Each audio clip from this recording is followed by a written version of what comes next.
Sup Shredders, my name is Logan aka Spiderhands and welcome to an SP Reviews where today we'll be checking out a track by an act named When Mountains Speak titled Pulse off of their album Wanderlust. And if we switch over to here, have ourselves the album on Spotify and we're going to listen through this track Pulse from start till finish and we're going to hear what we think. Let's go. What do we got? I got a bit of saxophone to start things off, that's cool.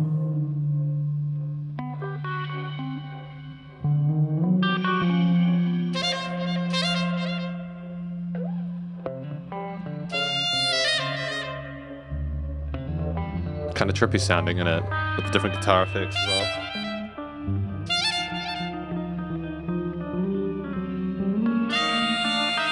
Not even mad though, it sounds dope.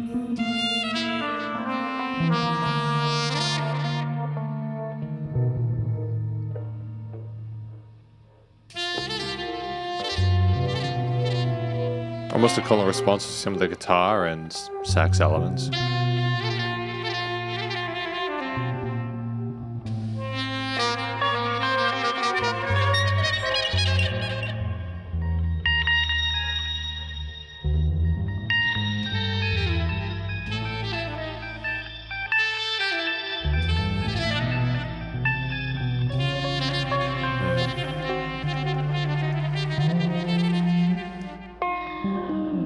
They're very adept instrumental performances. Even though it's very strange sounding, I don't think there's a note out of place.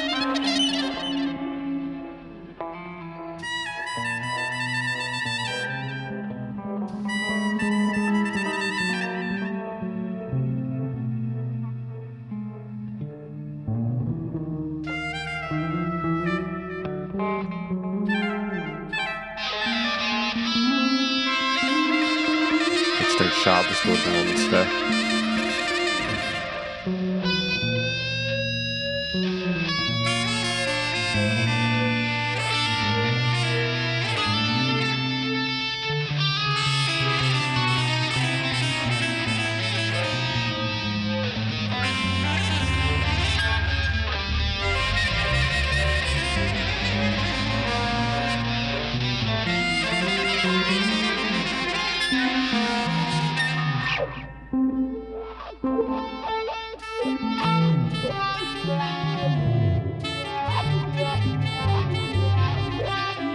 There's just this constant state of tension throughout. I don't know if we're ever going to resolve to like a major or even a minor. It's just simply state of play with the pulse of the instruments within the mix.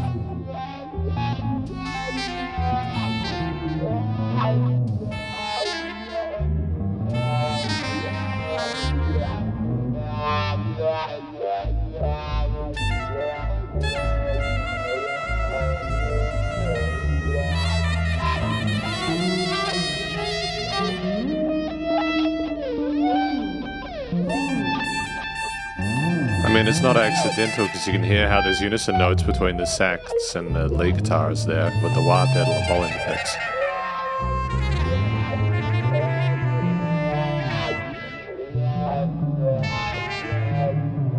I think it's a double bass actually in the low end.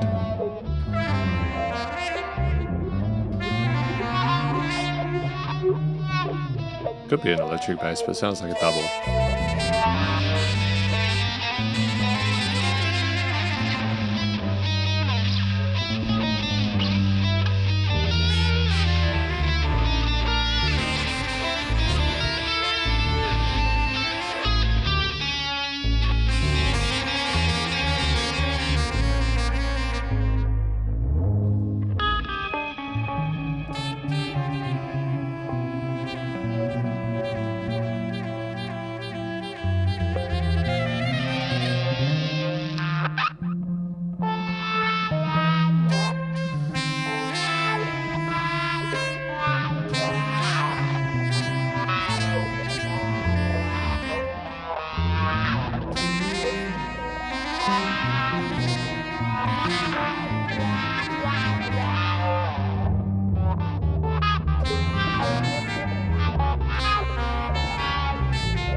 I'm wondering, was it deliberately through composed? Is this like an improvised piece?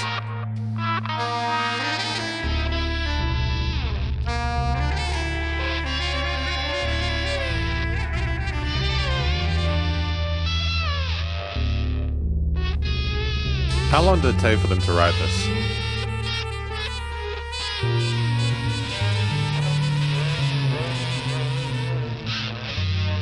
So I like how that guitar there, that fizzy tone is more of a noise, almost like Foley, than anything else within this. You still have the saxophone, the brass lead, relatively the same as when it came in, but the guitars have just become more demented as we go along.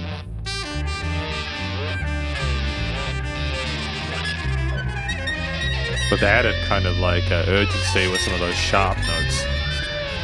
Almost like we're scratching away at the listener's eardrums.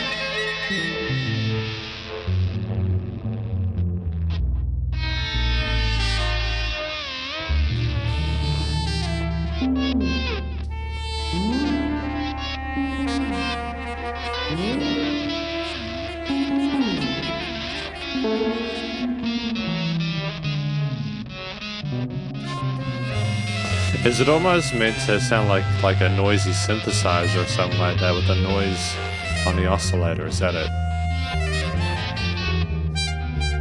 As a signal source.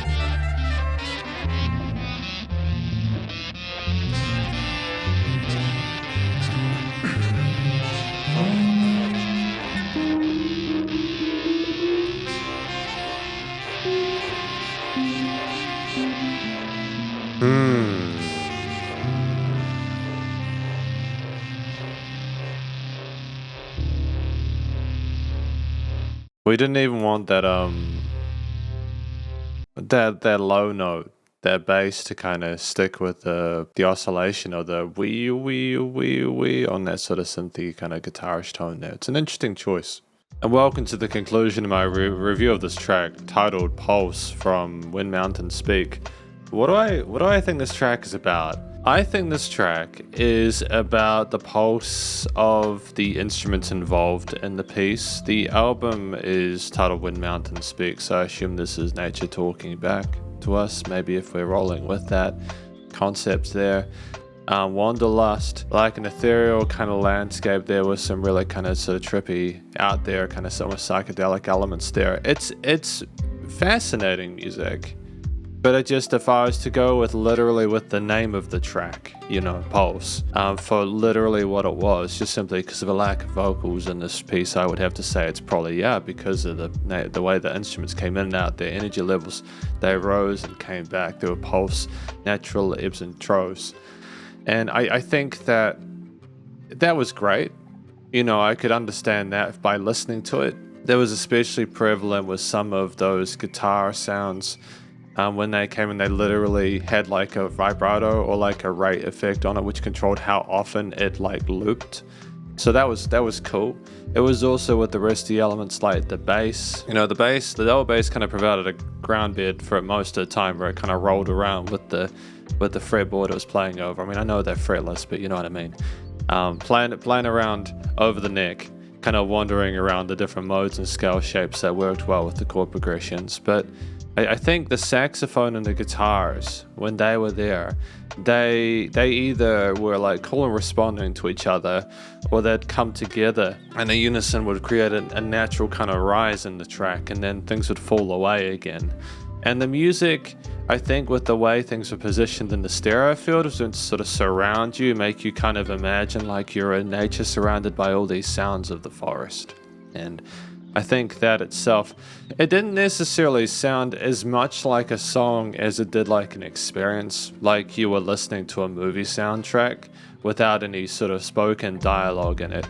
You could easily imagine this working in like a Genndy Tarkovsky kind of sort of cartoon series or something like that, or an old school kind of 70s or 80s cartoon there as like a backing over like a scene without any spoken stuff over top.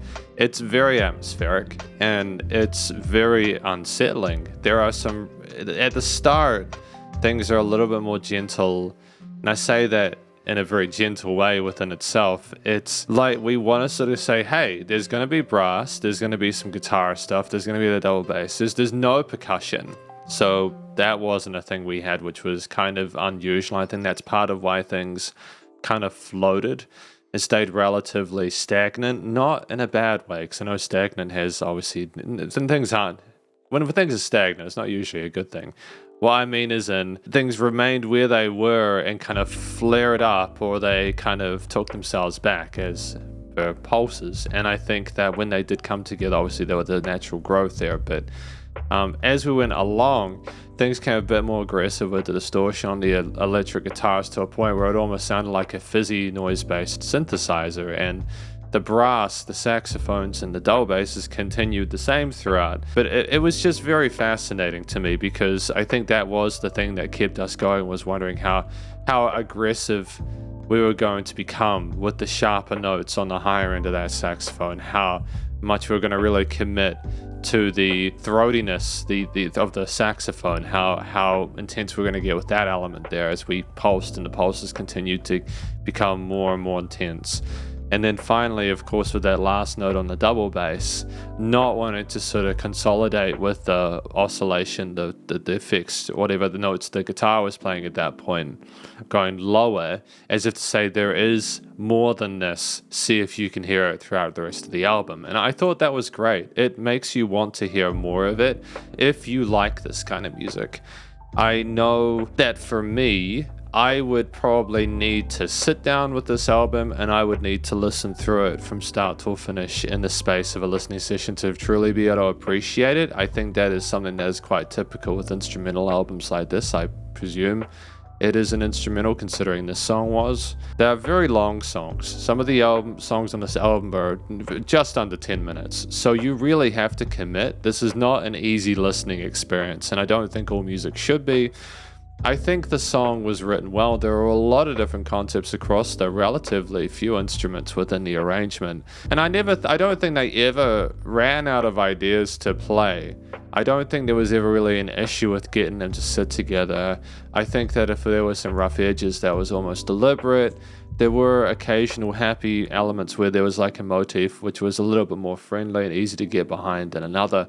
But I don't think the point of it was that it was meant to be nice to listen to. It was meant to have this kind of effect, this almost a little bit of animosity to it, a strangeness and a sense of uniqueness, which I think is really important to music at this point in time. You know, you just can't keep making the same stuff. It's just worth noting that if you're someone who likes vocal-led stuff, this might not be the album for you, but I think it might be worth giving it a try anyways, because it's very creative and I enjoyed my time with it. I don't leave this piece today thinking, wow, I'm super upbeat and energetic and I'm ready for anything. I leave this piece thinking, wow, I got to listen to some really talented, skilled musicians say their piece and explore the possibilities of their instruments and what they can do as a collective, and I'm proud of them for that. Genuinely, well done to Wind Mountain Speak for doing something like this and trying to be different and trying to make something meaningful at the same time.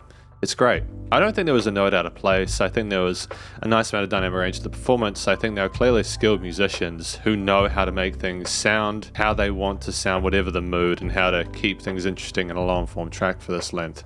Because most tracks these days are 2 to 4 minutes. I have to admit, I was wondering where we were at the halfway point, but only because I was trying to sort of ascertain how much time we might have for further development. But I think it was more about the aesthetic, the situation, rather than trying to get us from A to B in a hurry. It was more about just sitting there and appreciating, and I have to show some love for that. So well done. Finally, the studio recording, mixing and mastering. We have ourselves a piece that sounds like, it does sound commercial grade for the genre.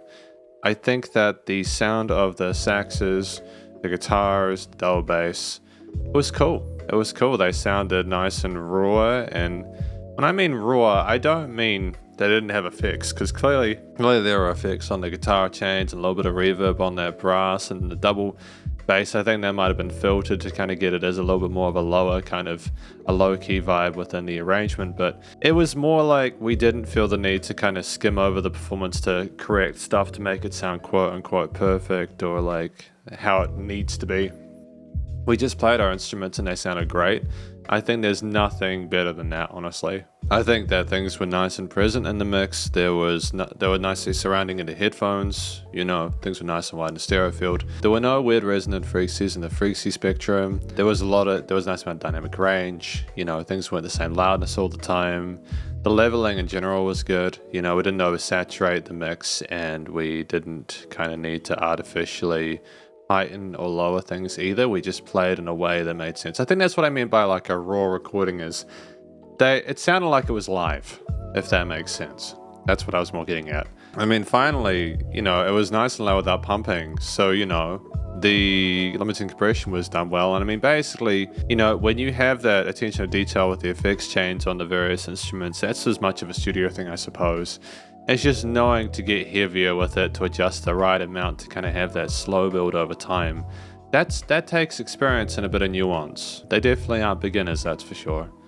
And they made a great track. And I'm presuming the rest of the album are the same quality. So if you like it, go listen to it. And thank you for watching my review of When Mountain Speaks track Pulse off of their Wanderlust album. Hopefully you enjoyed it. If you did, please do go show them some love via the various social medias and Spotify page. Stay cool and stay safe. And please remember to support your local musicians and artists at this point in time, as they have more than ever thought of crazy stuff going on in the world. And I will catch you in the next review. Spiderhands out.